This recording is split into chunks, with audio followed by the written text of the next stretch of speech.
Assalamualaikum warahmatullahi wabarakatuh. Di sini saya akan menjelaskan klasifikasi dari reptil. Perbedaan reptil dengan hewan kelas lain yang mencolok adalah seluruh tubuhnya dikelilingi oleh sisik yang kering. Sisik tersebut ada yang mengalami pergantian atau regenerasi maupun tidak sama sekali. Reptil terdiri dari 48 famili, 905 genus, dan 6.574 spesies yang telah teridentifikasi. Dalam kelas reptil terdapat 4 ordo, yaitu Rhincocephalia, Testudinata, Crocodila, dan Squamata. Nah, Rhincocephalia ini reptil purba, Testudinata itu kura-kura dan penyu, Crocodila itu buaya, sama Squamata itu ular dan kadal. Yang pertama ada Rhincocephalia, yaitu reptil prasejarah. Ciri-cirinya adalah banyak ditemui di Selandia Baru. Jantan memiliki panjang ukuran 60 cm, sedangkan yang betina itu 50 cm, memiliki jantung satu ruang, tidak mempunyai telinga eksternal, giginya bergabung dengan rahang, tidak memiliki hemipenis seperti pada ular dan buaya. Ordo Rhincocephalia ini di dunia ini hanya tersisa 2 spesies, yang lain sudah punah semua, yaitu spesies Sphenodon puncatus dan Sphenodon gunteri. Contoh spesiesnya itu. Selanjutnya ada Ordo Testudinata atau kura-kura dan penyu.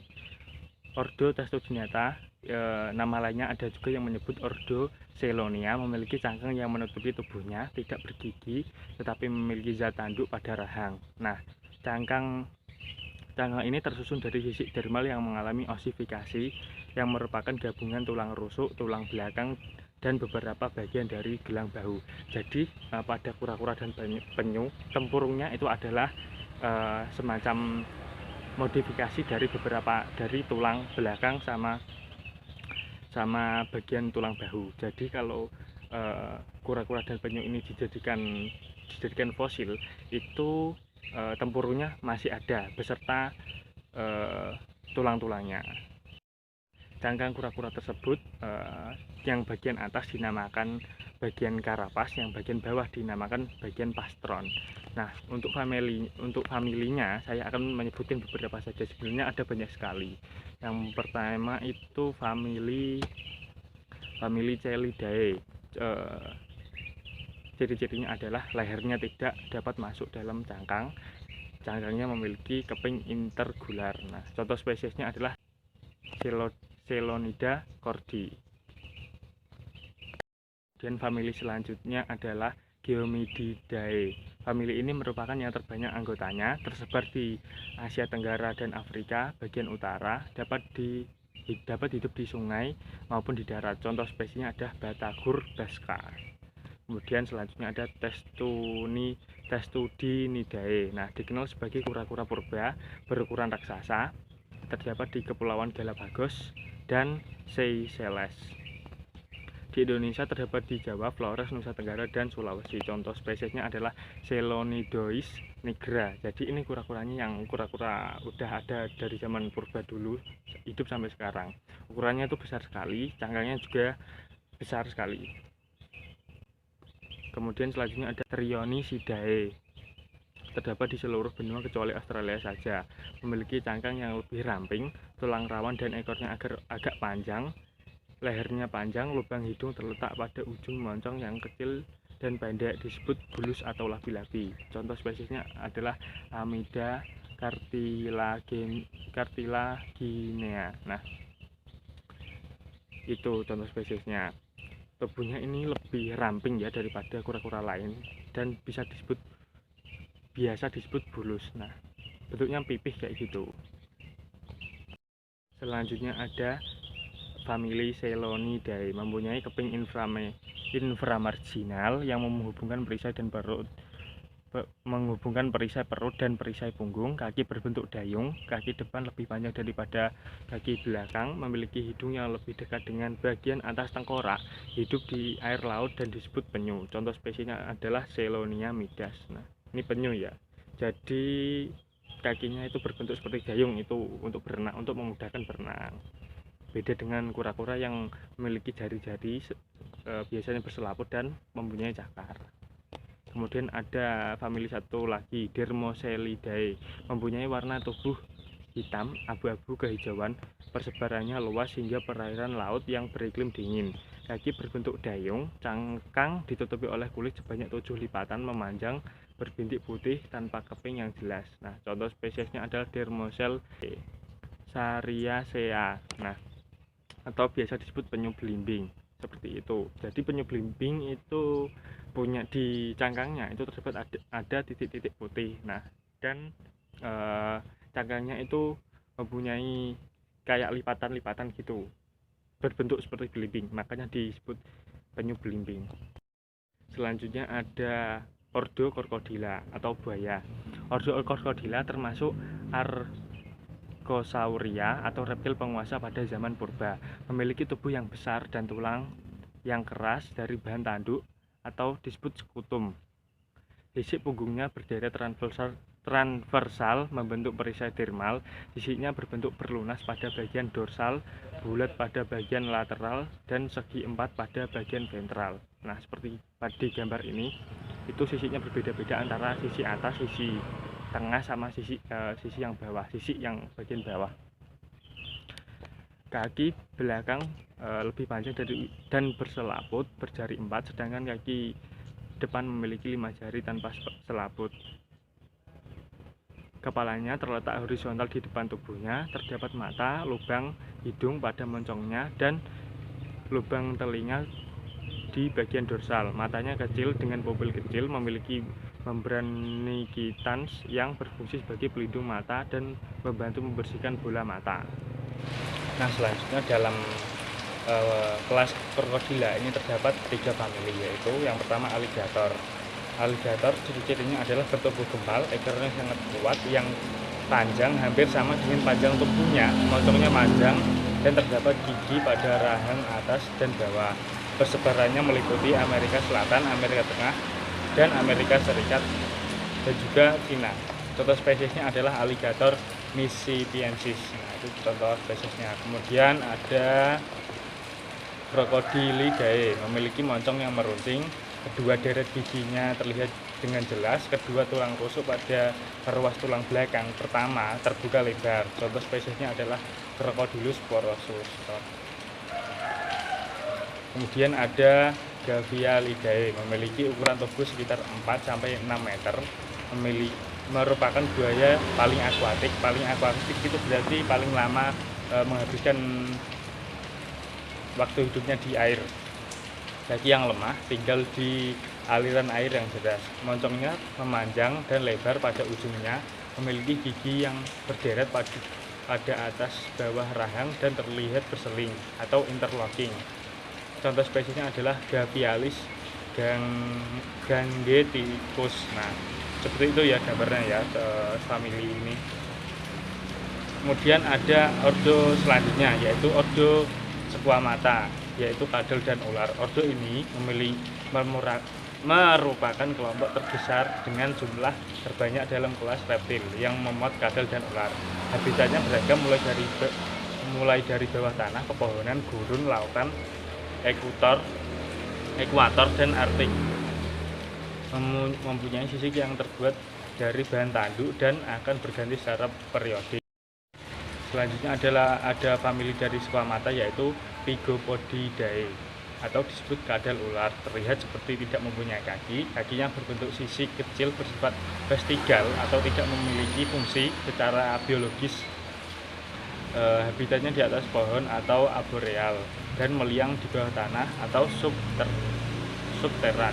Tersebar di Australia, New Britain, New Guinea, famili Pygopodidae hidup nokturnal. Contoh spesiesnya adalah Lygosoma quadrupes. Selanjutnya ada famili Agamidae. Ciri-cirinya memiliki badan pipih, tubuh dan kepalanya ditutupi sisik berbentuk bintil atau tersusun seperti genting. Memiliki gigi akrodon atau hanya terletak pada rahang. Hidup di pohon dan di semak. Persebarannya mulai di Afrika, Asia, dan Australia. Contoh spesiesnya adalah Agama monzae. Kemudian ada famili Scincidae. Ciri-cirinya memiliki sisik sikloid yang berukuran sama besar. Bagian kepala memiliki sisi yang besar dan simetris.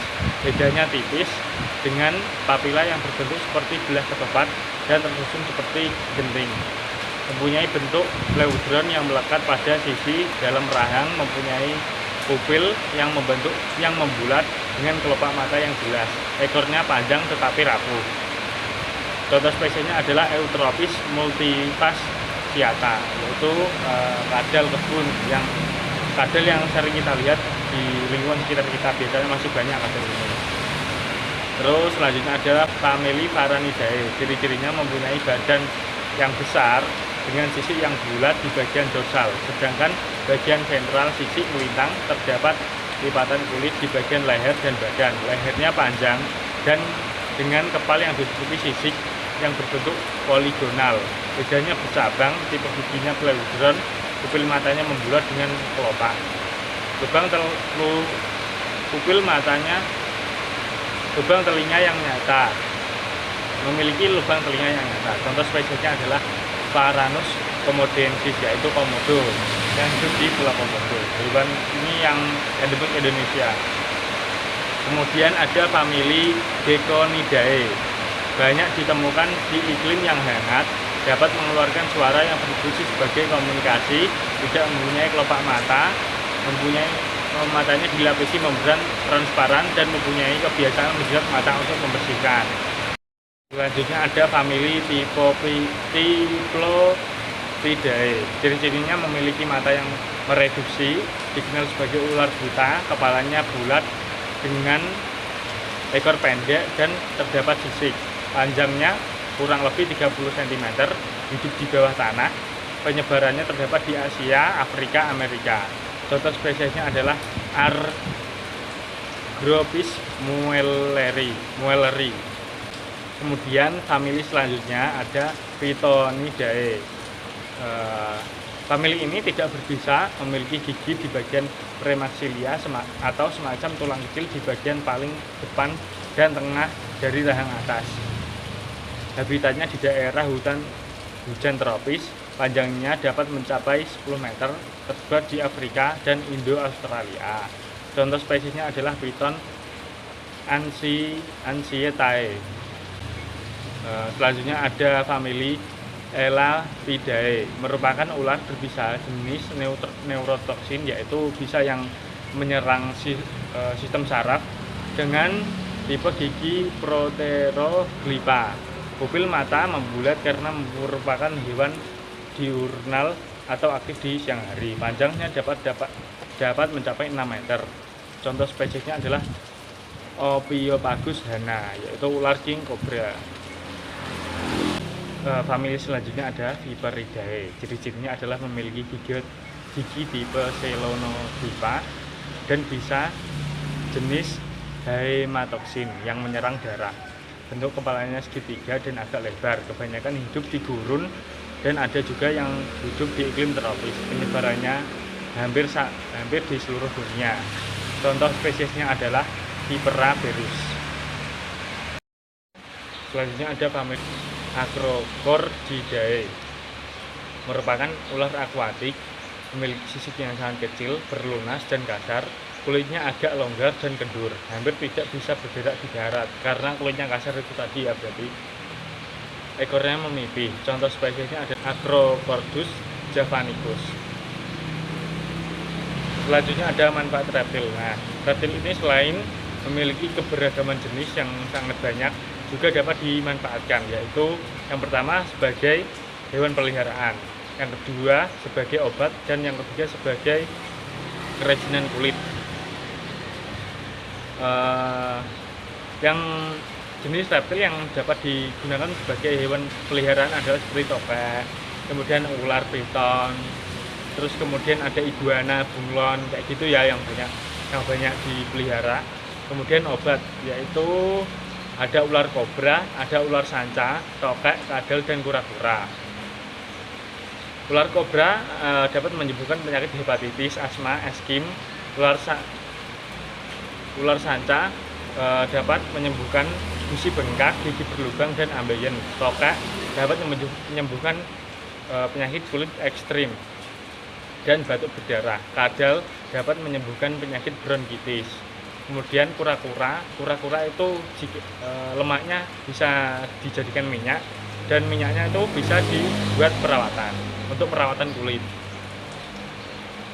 Kemudian ada kerajinan. Nah, biasanya reptil yang mempunyai sisi yang kuat seperti buaya, seperti ular itu selain kuat juga ada motifnya. Motifnya juga warna-warni menarik. Itu bisa digunakan sebagai kerajinan kulit seperti membuat tas, membuat sepatu, dan lain-lain. Terima kasih. Sekian penjelasan dari saya, semoga bermanfaat. Wassalamualaikum warahmatullahi wabarakatuh.